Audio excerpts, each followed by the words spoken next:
আমরা অচিরেই এমন এক সময়ে পৌঁছাবো যে স্মার্টফোন দিয়ে চালকবিহীন বিমান ডাকতে পারবো, আর এটি মাথার উপর দিয়ে উড়ে উড়ে আমাদেরকে গন্তব্যে নিয়ে যাবে।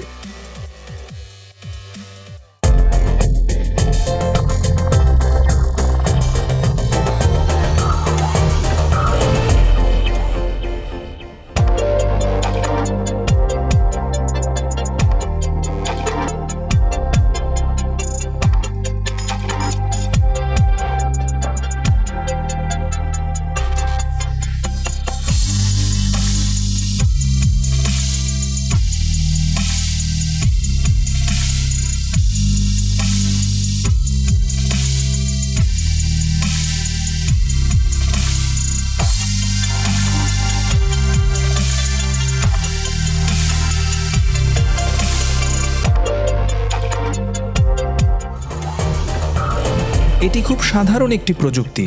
হেলিকপ্টারের তুলনায় অনেক সহজেই এই উড়ন্ত যান তৈরি করা যাবে। বড় সুবিধা হলো এগুলো অনেকটাই নিঃশব্দে চলে এবং দূষণমুক্ত।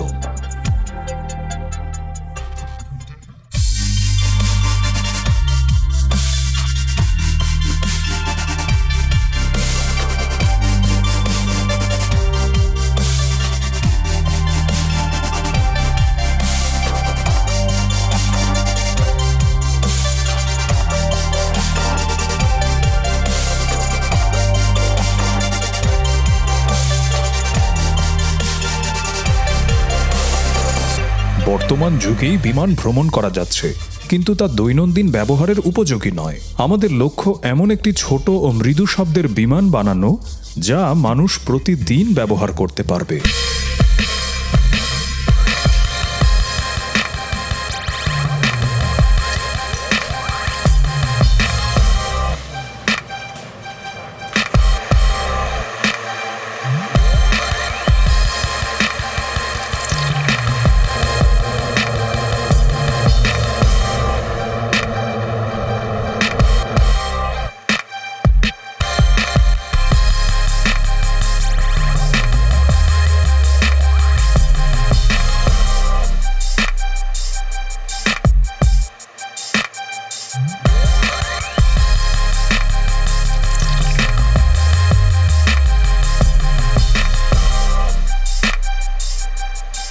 আমার মনে হয় নিরাপত্তার বিষয়টি এখানে বড় ভূমিকা পালন করে।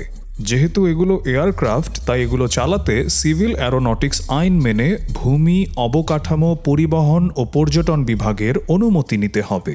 আইনি অনুমোদন পেতে বর্তমান এয়ারবাস বা বোয়িংয়ের মতো একই স্তরের নিরাপত্তা নিশ্চিত করতে হবে।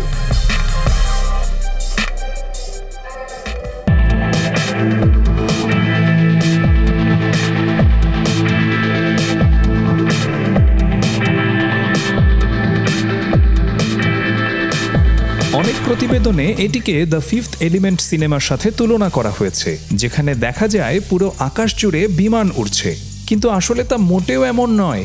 যদি এটিকে বিশেষভাবে নির্ধারিত টেক অফ এবং ল্যান্ডিং জোনের মতো কল্পনা করা হয়, তাহলে তা অনেকটা কেবল রেলের মতো হয়ে উঠবে। দেখা যাবে প্রতিটি গাড়ি মুক্তার মালার মতো সারি বেঁধে উড়ে যাচ্ছে।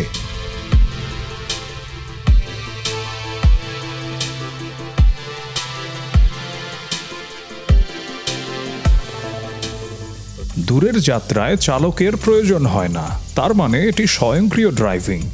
প্রযুক্তির ছোঁয়ায় এই বিমান একদিন স্বয়ংক্রিয়ভাবে উড়বে। উদ্বোধনের প্রায় 5 বছরের মধ্যে আমি এই চূড়ান্ত পর্যায়টি দেখতে চাই।